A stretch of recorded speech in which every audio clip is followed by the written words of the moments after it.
अस्सलाम वालेकुम। अच्छा, आज की इस वीडियो में मैं आपको 2 ऐसी वेबसाइट्स बताने वाला हूँ जहाँ पे गवर्नमेंट जॉब्स अनाउंस होती हैं, जो कि नोन नहीं है वेबसाइट। मोस्टली एस्पिरेंट्स को जो हो है इन वेबसाइट्स का पता नहीं होता। सबसे पहले जो है वो नेशनल जॉब पोर्टल है। अब गूगल पे जाके एनजेपी भी लिखेंगे तो ये आ जाएगी, वरना इसका जो कंप्लीट लिंक है वो है njp.gov.pk। ये लिखेंगे गूगल पे तो ये इंटरफेस आपके सामने ओपन हो जाएगा। और उसके बाद आप यहाँ पे डिफरेंट जो है अप्लाई कर सकते हैं जॉब्स के ऊपर। यहाँ पे ये jobs by field of experience भी आ रहा है कि अगर किसी का अकाउंटिंग एंड फाइनेंस है, अकाउंटेंसी है, एडमिन एचआर है, जो आपकी डिग्री रेलिवेंट उसमें आप अप्लाई कर सकते हैं। या नीचे आप आएंगे जॉब्स बाय BPS/ग्रेड, तो ये BPS 3 से लेके 17 तक की भी हैं। 21 में क्योंकि एक्सपीरियंस रिक्वायर होगा तो 17 तक आप इजीली अप्लाई कर सकते हैं इसके ऊपर। इसके अलावा बाकी जो फेडरल के इदारे हैं उनमें भी PPS जो स्केल जहाँ पे ग्रेड होता है उसमें आप अप्लाई कर सकते हैं। तो ये ग्रेड वाइज भी आप अप्लाई कर सकते हैं। करना क्या है आपने, जब यहाँ पे आएगा ना, इस यहाँ पे आने के बाद तो आपने इस पर क्लिक करना है और आपको वो यहाँ पे तो नहीं शो कर रहा। जब आप नए नए आएंगे इसको थोड़ा सा स्क्रॉल डाउन करेंगे तो यहाँ पे टॉप पे आपको ना साइन अप और लॉगिन के ऑप्शन देगा। तो आपने साइन अप पे क्लिक करना है और अपनी प्रोफाइल बना लेनी है। अब जैसे मैं अपना क्लिक करता हूँ डैशबोर्ड पे। अब डैशबोर्ड में जिन जिन सीट्स पे मैंने अप्लाई किया हुआ वो शो हो रही हैं यहाँ पे, ठीक है। इसके अलावा यहाँ पे देखिए CV मैनेजर मेरा शो हो रहा है, 100% कंप्लीट है मेरी CV प्रोफाइल भी मेरी 100% कंप्लीट है। तो आपने अपनी सबसे पहले प्रोफाइल यहाँ पे कंप्लीट करें। वो कैसे है कि आपने पर्सनल इन्फॉर्मेशन डालनी है, आपका CNIC, फ़ोन नंबर, आपकी जेंडर होती है जिसमें आपका ईमेल्स वगैरह सारी डिटेल आपसे लेते हैं, ठीक है। और सेकंड पे जो है आपके एजुकेशन रिकॉर्ड आ जाता है, थर्ड पे आपका एक्सपीरियंस आ जाता है। तो ये चीज़ें मेनली आपने फिल आउट करनी होती हैं। ये तमाम आपने CV जो है ना कंप्लीट कर लेनी है, अपनी पिक्चर भी अपलोड कर देनी है अपनी एक। अगर CNIC मांग रहा है तो वो भी, जहाँ पे डॉक्यूमेंट्स मांग रहा है आपने स्कैन अपने डॉक्यूमेंट अपलोड कर लें। तो CV अपनी कंप्लीट कर लेनी है साइट के ऊपर अपनी, ठीक है। जब CV कंप्लीट हो जाएगी तभी आप जो है ना डिफरेंट जॉब्स अप्लाई कर सकते हैं। यहाँ पे होम का आइकॉन बना हुआ क्लिक करूँगा तो ये वापस वही पेज आ जाएगा, ठीक है मेरा। यहाँ पे डिफरेंट जॉब्स में अप्लाई कर सकता हूँ। लेट्स सपोज मैं BPS 17 में देखना चाह रहा हूँ कौन कौन सी जॉब, इसके ऊपर मैं क्लिक करूँगा तो यहाँ पे एंटोमोलॉजिस्ट की जॉब्स आई हुई 50 वैकेंसीज हैं। अगर व्यू डिटेल पर क्लिक करेंगे तो आपको डिटेल भी बताएगा कि एजुकेशन क्या रिकॉर्ड है। यहाँ पे देख रहे हैं ना, मिनिमम 65% CV आपकी कंप्लीट होनी चाहिए अप्लाई करने के लिए, तो वो मेरी 100% है, कोई मसला नहीं है। नो एक्सपीरियंस रिकॉर्ड, तो एक्सपीरियंस रिकॉर्ड नहीं है, मेरा तो 5 ईयर का है वैसे। Field of experience not found, please add entomology in your field of experience under CV manager. तो थिंग इज़ कि मेरी डिग्री रेलिवेंट है ही नहीं, यहाँ पे अप्लाई नहीं कर सकता। एज लिमिट मेरी ओके।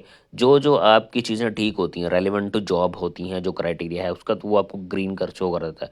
और जो आपका कंप्लीशन नहीं होती चीज़, जो आपकी रेलिवेंट नहीं होती, उसको रेड कर देता है। अब यहाँ पे sorry you can't apply, you don't meet the criteria, तो मैं अप्लाई नहीं कर सकता। वैसे से नीचे आएंगे, स्क्रॉल डाउन करेंगे तो यहाँ पे बता देगा ministry of national food security and research की हैं ये जॉब्स। और क्वालिफिकेशन इसके लिए रिक्वायर्ड है BSc honours, 16 year of education, degree agriculture and entomology, plant protection, plant pathology और equivalent qualification from my university recognised by the HEC।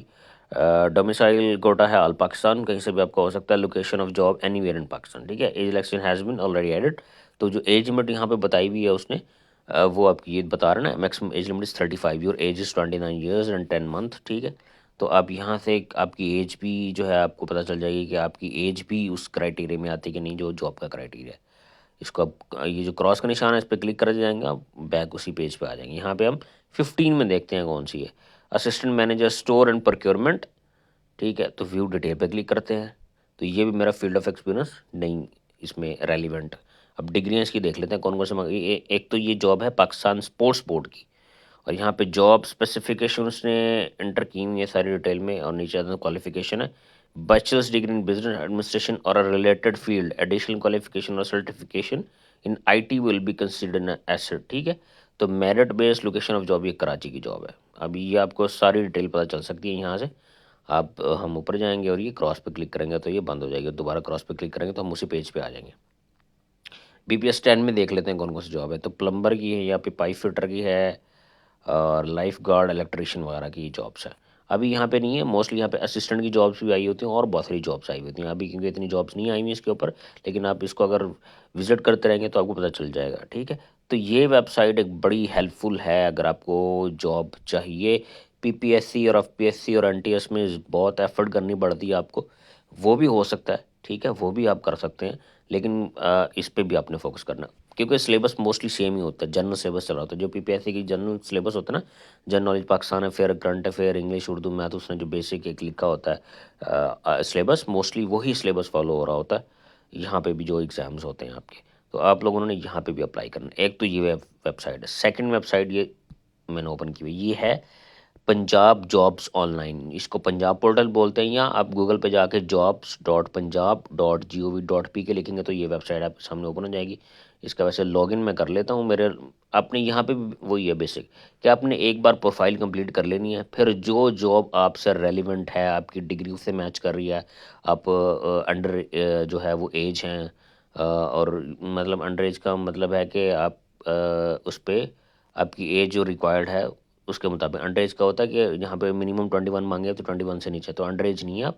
और जो एज की उसने एक लिमिट दी है उसके दरमियान में आप आते हैं तो आपने जो है वो अप्लाई कर सकते हैं उसको। आपकी डिग्री रेलिवेंट हो, आपकी एज रिक्वायर्ड जो है उतनी हो, और थर्ड पे जो है आपका अगर एक्सपीरियंस रिक्वायर्ड है तो उतना हो। यहाँ पे मैं होम पे क्लिक कर रहा हूँ, और उसके बाद मैं कहीं पे इस साइट पे क्लिक करते इसको मैं लॉगिन कर लेता हूँ। यहाँ पे मेरा क्योंकि ऑलरेडी अकाउंट बना हुआ है तो एकदम से वो अपीयर हो जाता है। मैंने इसका जो है वो सेव किया हुआ है ईमेल एंड पासवर्ड। तो मैं लॉगिन पे क्लिक करूँगा। आपने रजिस्टर पे क्लिक करके कंप्लीट प्रोफाइल कर लेनी है अपनी, जैसे एनजेपी में करनी है हमारी। और यहाँ पे जो है आप डिफरेंट जॉब्स, या तो एक रेलिवेंट नीचे आएंगे तो यहाँ पे व्यू ऑल पे सी ऑल जॉब्स पे क्लिक करेंगे तो ये सारी नीचे आएंगे तो जॉब्स ओपन हो जाएंगी आपकी। ये आपको जॉब्स शो होना शुरू हो जाएंगी। पेजेस फर्स्ट है, सेकंड पे चले जाएं, थर्ड पे चले जाएं तो आप जो रेलिवेंट है आपके, ठीक है। अब यहाँ पे जो है आप टाइटल से भी सर्च कर सकते हैं। लेट्स सपोज किसी की प्रोक्योरमेंट टाइटल है तो वो प्रोक्योरमेंट लिखेगा तो प्रोक्योरमेंट ऑफिसर की जॉब्स पे करेगा, उसके बाद सर्च पे क्लिक करेगा तो यहाँ पे जो है वो आपके पास जॉब शो हो जाएगी। वो अभी एक ही शो हो रही है करंटली। इसके अलावा जो भी आपकी डिग्री है रेलिवेंट, आईटी से रेलिवेंट है, अगर मैं यहाँ पे आईटी लिखूँ तो शायद आईटी भी ये देखें, ऑडिट ऑफिसर, मैनेजर ऑडिट। अच्छा, यहाँ पे डिफरेंट जॉब्स हैं। ये सीनियर मैनेजर आईटी की है, आईटी ऑफिसर की आ गई, मॉनिटरिंग असिस्टेंट की आ गई। तो यहाँ पे जो है वो अप्लाई कर सकते हैं आप। मैं एग्जांपल के तौर पे कोई भी जॉब ओपन कर लेता हूँ। ये प्रोक्योरमेंट ऑफिसर पे मैं क्लिक करता हूँ, ये जॉब ओपन हो जाएगी। ये है जॉब जो है वो लाहौर डिवीज़न बेस्ड है, डिस्ट्रिक्ट लाहौर। इंडस्ट्री जो है सोशल सर्विसेज, प्रोजेक्ट जो है पंजाब सोशल प्रोटेक्शन अथॉरिटी है। टोटल नंबर ऑफ पोजीशन 1 है, और यहाँ पे उसकी सैलरी भी एक स्पेसिफिक जो है वो लिमिट उसने बताई हुई है। और इसकी जो है लास्ट डेट अप्लाई 29 है। और उसके अलावा ईयर ऑफ एक्सपीरियंस जो है masters bachelors on 2 years experience चाहिए। Gender both and age limit is 22 to 35। यहाँ पे डिग्री लिखी हुई है जो क्वालिफिकेशन रिक्वायर्ड है, लेकिन इसमें ये है कि आपने सबमिट करने के बाद एप्लीकेशन ये अपने डॉक्यूमेंट तमाम जो है वो सेंड करने हैं इनके गिवन एड्रेस पे। वो कहाँ से मिलेगा, वो अपने व्यू एडवर्टाइजमेंट पे क्लिक करना है। तो यहाँ से जिस सीट के अगेंस्ट आपने अप्लाई किया उसका देख ले क्या डिटेल है, और एड्रेस ये लास्ट पे लिखा होता है जिसके ऊपर आपने अपने डॉक्यूमेंट भेजने होते हैं, ठीक है। तो हम बैक चलेंगे यहाँ से और होम पे चलेंगे। एक दो चीज़ और बता दूँ आपको कि यहाँ पे डिपार्टमेंट से भी सर्च कर सकते हैं। यहाँ पे आप लिखते हैं ये वासा रावलपिंडी, वासा फैसलाबाद, आप कुछ और लिखें, एफटीए लिखें, ये आ जाएगा। इरिगेशन लिखेंगे तो वो आ जाएगा, ठीक है। तो जो भी डिपार्टमेंट वाइज आप यहाँ से डिपार्टमेंट सेलेक्ट करके यहाँ से जैसे ये फिर सर्च पे क्लिक करेंगे तो उसकी जॉब्स अगर मौजूद हैं यहाँ पे साइट के ऊपर तो शो हो जाएंगे, वरना नो जॉब्स आ जाएगा उसके ऊपर। और इवन कि आप लोकेशन से सर्च कर सकते हैं। इस रावलपिंडी में जॉब्स ढूंढ रहे हैं, रावलपिंडी पे क्लिक करेंगे, सर्च करेंगे तो आपको शो कर देगा कि रेलिवेंट रावलपिंडी में कोई जॉब, नो जॉब अवेलेबल।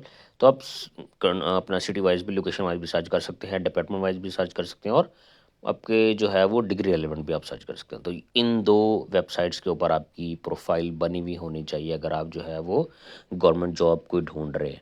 एक कौन सी थी website, national job portal NJP, और दूसरी है पंजाब पोर्टल या jobs.punjab.gov.pk। यहाँ पे आपने दोनों जगह पे अपनी वेबसाइट अपना जो है वेबसाइट्स के ऊपर अपनी प्रोफाइल बना लेनी है। अपना डेटा कंप्लीट फिल आउट कर लेना है, अपने स्कैन डॉक्यूमेंट जो भी वो मांगता है आपसे, आईडी कार्ड का फ्रंट बैक मांगता है, आपकी डिग्री, मैट्रिक, एफएससी या एफए जो भी है आपका, उसके बाद बैचलर्स है आपका या मास्टर्स है या उसके अलावा भी कोई डिग्री है, तो आपने कंप्लीट अपनी प्रोफाइल बना लेनी है दोनों जगह। और आपने डेली बेसिस पे या तो वीकली एक बार आपने जो है ना आके देखना है कि आपसे रेलिवेंट कोई जॉब्स तो नहीं आई हुई। तो आपने अगर जॉब्स आई हुई हैं तो आपने अप्लाई कर देना है। और एनजेपी पे अप्लाई कर रहे हैं तो वहाँ पे डॉक्यूमेंट भेजने की मोस्टली ज़रूरत नहीं पड़ती, वो जस्ट ऑनलाइन अप्लाई होता है। अगर जॉब पोर्टल पे अप्लाई कर रहे हैं jobs.punjab.gov पे जो अभी खुला हुआ है आपके सामने, यहाँ पे जो है वो अक्सर उसने डॉक्यूमेंट मांगे होते, तो आपने वो डॉक्यूमेंट सेंड करने हैं जो भी एड्रेस उनके एडवर्टाइजमेंट पे लिखा हुआ है। ठीक है, थैंक यू।